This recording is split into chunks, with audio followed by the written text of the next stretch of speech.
ce qui est dit, ce qui n'est pas dit est dit.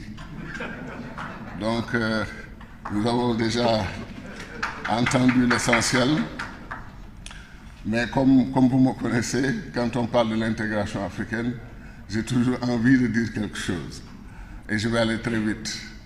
Le grand philosophe Albert Camus disait que mal nommer les choses, c'est augmenter les malheurs du monde.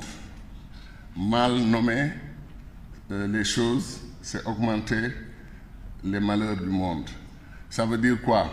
Ça veut dire que nous devons prendre notre courage à deux mains et nous poser la question de l'intégration africaine. Est-elle menée de façon correcte, de façon sincère? Est-ce que tous nos États jouent le jeu? Est-ce que tous nos mécanismes opèrent comme on le souhaitait? Pourquoi après, en 2023, on aura fait 60 ans d'intégration africaine? Le résultat, c'est 14, 16%, 20% d'échanges commerciaux entre les Africains. C'est inacceptable. Il y a quelque chose qui ne marche pas dans la mécanique, dans la machine. Il y a quelque chose qui ne fonctionne pas. Un grand Africain qui voulait l'unité de l'Afrique et l'intégration de nos pays, le professeur Cheikh Anta Diop, en 1975, disait que nos leaders, nos dirigeants, étaient encore une fois en train de s'engager dans la mauvaise voie, en ne comprenant pas que des États qui prétendent être indépendants et souverains, si ces États décident de travailler à l'intégration, leur premier défi, c'est de régler la question de l'union politique.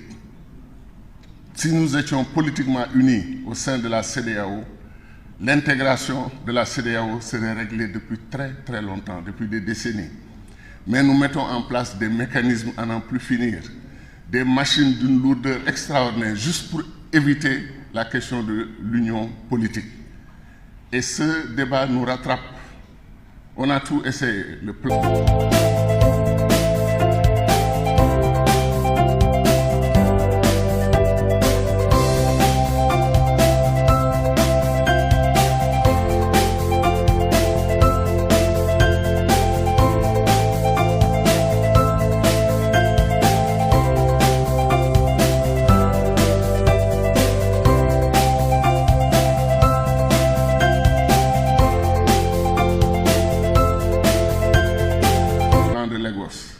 Le traité d'Abuja, la vision et la mission de l'Union africaine.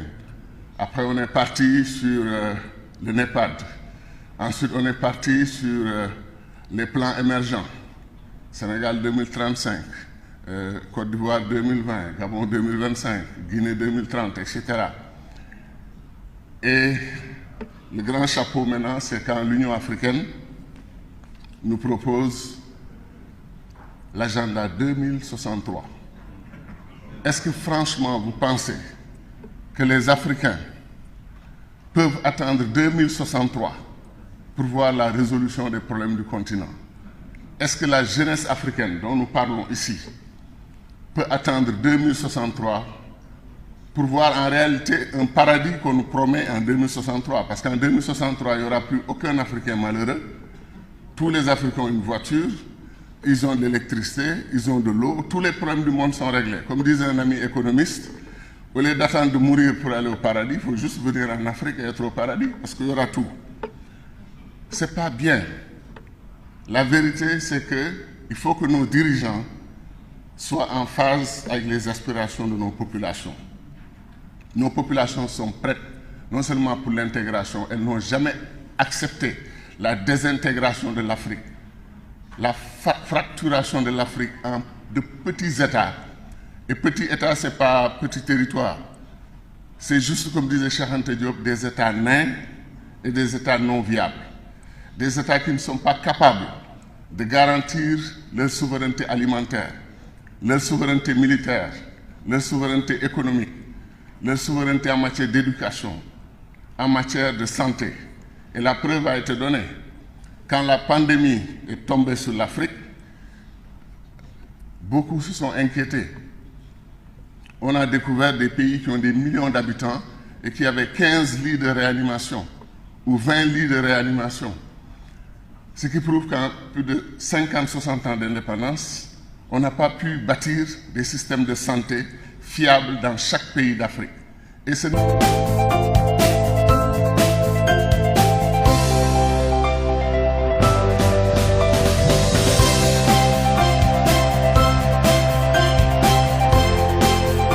pas possible. Ce n'est pas possible qu'on le fasse dans chaque pays d'Afrique, qu'on bâtisse une armée souveraine capable de nous défendre contre le terrorisme et les attaques contre l'Afrique. Que chaque pays aille par lui-même, ce que nous appelons, nous, une chevauchée solitaire, et puisse régler ses problèmes. Il nous faut mutualiser, il nous faut aller ensemble. Il nous faut comprendre qu'il faut bâtir de grands blocs, de grands ensembles. Et nous perdons du temps à vouloir coûte que coûte, chacun dans son coin, bâtir un État fort. Ce n'est pas très crédible, et l'histoire a montré que ça ne marche pas, comme disait l'autre. Ça ne marche pas, ça n'a pas marché et ça ne marchera jamais. Donc, le verdict de l'histoire est clair. Nous ne pouvons pas avoir un tiers des ressources naturelles du monde, être potentiellement le continent le plus riche du monde, avoir la ressource la plus essentielle dans la construction des pays, la ressource jeunesse, et continuer de marcher sur de l'or, du diamant, du pétrole, du gaz, du cobalt, du coltan, et dire au reste du monde, nous les pays pauvres. Nous les pays pauvres est un langage de défaite pour les Africains que nous devons récuser. Nous devons reconnaître que nous sommes les riches les plus pauvres du monde, les pauvres les plus riches du monde. Et ça pose la question du leadership, de moi, de tous mes collègues, de nos leaders. Comment faire pour les convaincre que Dieu a fait du parti pris pour l'Afrique? Il aime tellement ce continent qu'il nous a tout donné. Moi, parfois, je me demande si chaque jour, Dieu n'envoie pas des anges pour dire, écoute, on leur a encore pris beaucoup de choses à les remettre encore. Si chaque nuit, il ne vient pas remplir les puits, les mines, etc., etc. Tellement il aime ce continent. Donc, notre débat, c'est quoi? Intégration africaine, oui, mais si on le fait depuis 60 ans et le résultat n'est pas bon, c'est qu'il y a quelque chose qui ne marche pas.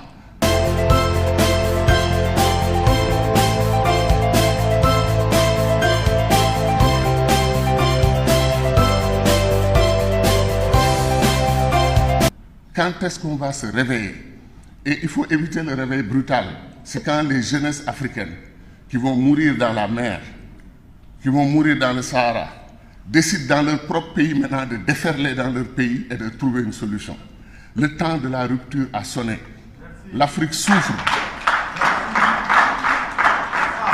L'Afrique souffre. L'Afrique souffre. Et il me fait mal, moi, d'entendre à 6 h du matin sur les radios internationales qu'on a massacré 53 gendarmes au Burkina Faso. On tue 2 militaires en France ou en Amérique. C'est le président de la République qui va à l'aéroport pour accueillir les corps. Ils valorisent leurs forces de défense et de sécurité. Ils valorisent leurs forces de défense et de sécurité. Pourquoi nous, Africains, quel que soit votre pays, Somalie, Éthiopie, Sénégal, Gambie, Guinée, si vous entendez que 53 gendarmes burkinabés ont été massacrés, et vous savez comment ils les tuent? Ils les égorgent. Ils les massacrent, ils les brûlent.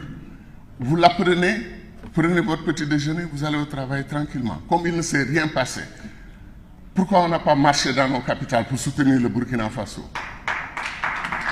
Vous voyez la situation du Burkina aujourd'hui. Pourquoi on ne lève pas une armée sous-régionale ouest-africaine, aller au Burkina dire aux soldats burkinabés, au peuple burkinabé, vous êtes nous, nous sommes vous, nous sommes là avec vous. Pourquoi on ne le fait pas? Chacun attend qu'on vienne l'attaquer dans son pays, qu'on tue au Niger, qu'on tue au Tchad, qu'on tue au Mali. Quand est-ce que les Africains vont se réveiller? Quand est-ce que les Africains vont se réveiller? Ce que nous faisons ici, c'est excellent. Parlons de nos problèmes immédiats, trouvons des solutions. Mais tant qu'on n'a pas une vision stratégique de comment développer ce continent, tant qu'on continue d'aller en nord dispersé, tant qu'on continue ce que le président Abdoulaye Wade appelait la compétition ruineuse entre nous, on n'ira pas très loin. Pendant ce temps, la Chine, l'Inde, qui étaient aussi pauvres que nous, sont aujourd'hui candidats à la puissance mondiale. Pourquoi nous, Afrique? Comme disait Béchir Ben Ahmed, il dit le jour où on proclame les États-Unis d'Afrique, si c'est un lundi, le mardi, nous sommes le 4e pays du monde. Pourquoi nous ne voulons pas être le 4e pays du monde? Pourquoi nous attendons des classements 173e, 156e? Et c'est comme si nous sommes heureux dans le malheur. Il est temps de rompre avec ça. Ce n'est pas un débat entre afro-pessimistes, afro-optimistes. C'est un débat entre des inconditionnels de l'Afrique qui sont prêts à faire de ce continent ce qu'il mérite d'être, une puissance mondiale. Merci beaucoup.